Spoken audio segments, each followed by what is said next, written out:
बलूचिस्तान की सरजमीन है, उधर एक तो मिनरल्स बहुत हैं, उधर नेचुरल जो रिसोर्स गोल्ड माइन है, सिल्वर माइन है, डायमंड का माइंस है, that is the part in Balochistan में ही है वो। बाकी का पाकिस्तान जो है उसमें इतना कुछ नहीं उगता। पड़ोसी मुल्क पाकिस्तान पहले ही तमाम तरह की कठिनाइयों से जूझ रहा है। एक के बाद एक कई ऐसी परेशानियां उसके सामने आ रही हैं और एक बड़ी परेशानी, बड़ा सिरदर्द उसके लिए बलूचिस्तान है। बलूचिस्तान से जुड़ी एक बड़ी खबर आ रही है क्योंकि बलूचिस्तान की जो बीएलए आर्मी है वो पहले ही ये चेतावनी दे चुकी है या यूं कहें ऐलान कर चुकी है कि हम आज़ादी दिवस मनाएंगे, स्वतंत्रता दिवस मनाएंगे। इसी वजह से पाकिस्तान के लिए एक बार फिर से नई मुश्किलें आन खड़ी है। सैयद, क्या स्वतंत्रता दिवस बलूचिस्तान बीएलए आर्मी मना रही है? किस दिन? देखिए पूजा, अब पाकिस्तान का जो स्वतंत्रता दिवस होता है वो 14 अगस्त को होता है, लेकिन जो बलूचिस्तान के जो लोग हैं, वहाँ के जो संगठन हैं, वो 14 अगस्त को नहीं मानते। इसके बजाय वो 11 अगस्त को हमेशा से जो है अपनी आज़ादी यानी स्वतंत्रता दिवस मनाते आए हैं। लेकिन इस बार उन्होंने ये बड़ा ऐलान किया कि हम पाकिस्तान से अलग होने का ऐलान करते हैं। ये खास तौर पर उन्होंने ये बात कही। और जो ख़ास बात यह है कि देखिए पूजा, पाकिस्तान जो है वो बलूचिस्तान पर जो है हमेशा से कहीं ना कहीं एक तरह का दबाव बनाता आया है। वहाँ के जो मिनरल्स हैं उन पर आप कह सकती हैं कि एक तरह का कब्ज़ा जो है वो दिखाने की कोशिश की जाती है। वहाँ की जो जिस तरीके की जो रिसोर्सेज हैं, पाकिस्तान की कोशिश भी यही है कि जी, जो बार बार जो है दमनकारी नीतियां हैं हाँ, वो बार बार वहां उनका बलूचिस्तान में वो और दिखा रहा बीएलए है। और पाक आर्मी के बीच में ये टसल जो है ये हमेशा से देखा जाता और रहा है। 1947 की अगर हम बात करें तो जब अलग हुए भारत और पाकिस्तान, उसके बाद से ही बलूचिस्तान को बार बार ये कहा गया फोर्सफुली कि वो उसी में शामिल हो, लेकिन तब से ही हम देख रहे हैं कि ये लड़ाई लगातार चल रही है। और पिछले दिनों तो बलूचिस्तान में क्या हुआ, पाक आर्मी ने किस तरीके से बर्बरता वहां पर दिखाई, कितने जो है बलूच वहां पर मारे गए, तकरीबन 100 से ज्यादा ये संख्या भी सामने आई। और दो हाँ, मोर्चों पर इस वक्त पाकिस्तान घिरा हुआ है पूजा। एक तो पीओके, पाक अधिकृत कश्मीर, और ये बलूचिस्तान, यानी दोनों जो हैं वो अपने को पाकिस्तान का हिस्सा नहीं मानते और एक आज़ादी की बात करते रहे हैं वहाँ के लोग। बलूचिस्तान में खास तौर पर पूजा, क्योंकि रिसोर्सेज बहुत ज़्यादा है वहाँ जी। पर, और पाकिस्तान की जो सरकार है, वहाँ की जो हुकूमत है, उसने कहीं ना कहीं खुली छूट दे दी है अब चाइना को कि वो रिसोर्सेज का इस्तेमाल करे। और जो बलूचिस्तान के लोग हैं वो इसका जो है बहिष्कार कर रहे हैं, इसका विरोध करते आए हैं। यही सबसे बड़ी वजह है कि वो लोग अब आज़ादी की मांग कर रहे हैं और 11 अगस्त को अपनी आज़ादी मनाने की बात कह रहे हैं। और इसी वजह से वो पाकिस्तान आर्मी के एकदम सामने खड़े रह के लगातार हम कहें कि हर तरीके से वो कोशिश कर रहे हैं, हर तरीके से जो है बलूचिस्तान में पाकिस्तान घुसने की कोशिश करता आ रहा है, लेकिन बलूचिस्तान की तरफ से उसको मुंह तोड़ जवाब बार बार दिया भी जा रहा है। और ऐसे में सैयद, बलूचिस्तान का ये बड़ा ऐलान कि 11 अगस्त को उसका आज़ादी दिवस है, वो अपनी आज़ादी बनाएगा, सीधे तौर पर पाकिस्तान को एक झटका है, पाकिस्तान को मुंह तोड़ जवाब है कि आप कितनी भी कोशिश कर लें, कितनी भी आप दमनकारी नीतियां अपना लें, लेकिन हम आपसे अलग होकर रहेंगे और हम अपना अधिकार आप में नहीं मानते। जाहिर सी बात है, पाकिस्तान आर्थिक मोर्चे पर जो है बहुत बड़ा संकट का सामना कर रहा है। और इस बीच में इससे पहले हमने देखा था कि पीओके से भी इसी तरह की जो है वो बात कही जा रही थी कि हम जो है वो पाकिस्तान का हिस्सा खुद को नहीं मानते। अब बलूचिस्तान ने साफ तौर पर यह ऐलान कर दिया है।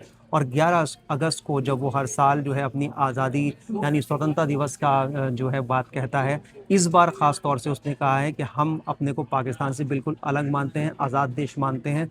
और वहाँ पर जो है वहाँ की आवाम खुलकर अब ये बात कहने लगी है। बिल्कुल। और पिछले दिनों आपको सब पता ही है कि बलूचिस्तान में किस तरीके से कोहराम मचा, वहां पर सड़कों पे जो है एक तरफ पाकिस्तानी आर्मी तो दूसरी तरफ जो बलूचिस्तान की आवाम है वो आमने सामने खड़ी हुई।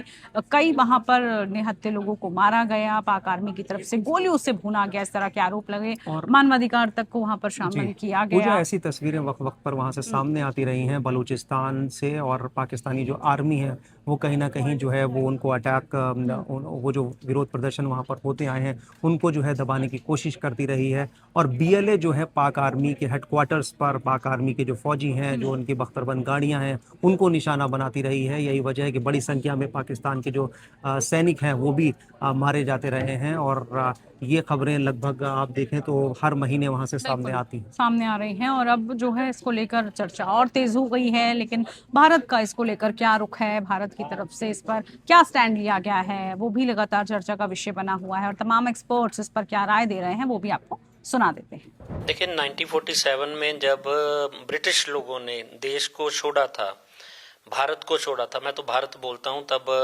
क्या है कि ना पाकिस्तान पैदा हुआ था ना बांग्लादेश पैदा हुआ था, लेकिन बलूचिस्तान था तब भी। बलूचिस्तान के जो वॉरियर थे उन्होंने अपने आप को 11 अगस्त को आज़ाद करवा लिया था ब्रिटिशों से। पाकिस्तान वालों को एक दिन पहले मिला था भारत से 14 अगस्त को, 15 अगस्त को वो हुआ था। अगर वो अपना 11 अगस्त को अपना फ्रीडम का दिन मनाना चाहते हैं तो पूरे संसार को उसको पीसफुली देखना चाहिए और सांसारिक शांति में उनका एक अच्छा कदम मानना चाहिए कि जो अच्छा कदम ले रहे हैं वो अपने आज़ादी का दिन मना रहे हैं तो उनको मनाने देना चाहिए। लेकिन जो बलूचिस्तान की सरजमीन है, बलूचिस्तान को हमने भी विजिट करने की कोशिश की, लेकिन कुछ परिस्थितियां ऐसी पैदा हो जाती हैं दुनिया की तो नहीं जा पाते उधर।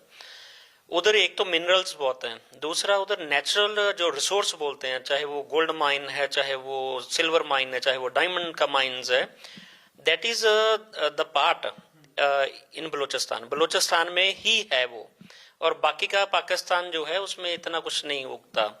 अगर बलूचिस्तान को उससे अलग हो जाता है तो पाकिस्तान का 75% जो इकोनॉमिकली वो ग्रोथ है वो टूट जाएगा। जहां से वो क्या करते हैं, चाइना को भी एक्सपोर्ट कर रहे हैं, अमेरिका को भी एक्सपोर्ट कर रहे हैं, और कंट्रीज को भी मिनरल एक्सपोर्ट होते हैं। तो अगर बलूचिस्तान उनके हाथ से जाता है तो उनका बहुत बड़ा नुकसान होता है, इसलिए वो इनको आज़ाद नहीं होने दे रहे। अगर डिटेल में जाया जाए तो बहुत से कंट्रीज हैं, मोर देन 56 कंट्रीज जो हैं वो बलूचिस्तान के आज़ादी के हक में हैं।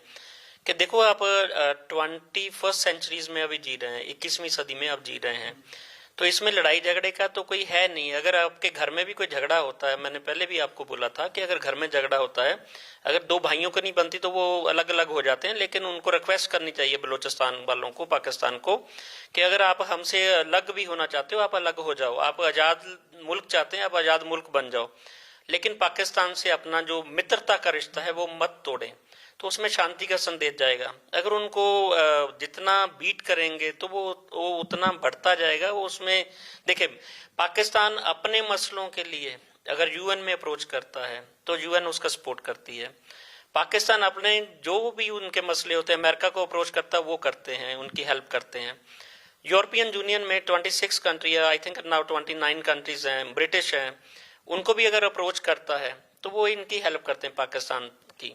तो जो ये अगर पीसफुल डायलॉग के लिए वो यूएन को बोलेगा कि हमारी दो भाइयों की लड़ाई चल रही है बहुत देर से, बलूचिस्तान और पाकिस्तान की लड़ाई चल रही है, बलूचिस्तान अगर अपना मुल्क बना रहे हैं तो उनमें जो है एक डायलॉग, पीसफुली डायलॉग इनको किसी भी कंट्रीज का लेना चाहिए। इवन जे अगर भारत के नरेंद्र मोदी जी को भी बोलेंगे, पाकिस्तान के जो प्राइम मिनिस्टर हैं, अगर वो बोलेंगे कि मोदी जी हमारे दो भाइयों का लड़ाई चल रहा है, हमारा आपस में बन नहीं रहा, तो हमारे में समझौता करने की कोई गुंजाइश बनती है तो आप जरूर इसमें अपना दखल अंदाजी करें। तो मैं आपको 1000% बोलता हूँ, as a good neighbour Narendra Modi ji उनको कभी मना नहीं करेंगे, कल ही वो फ्लाइट लेके उधर जा सकते हैं। According to the protocol them वो दो भाइयों की सुलह कराने में कभी पीछे नहीं हटते, पूरा वर्ल्ड जानता है इसको।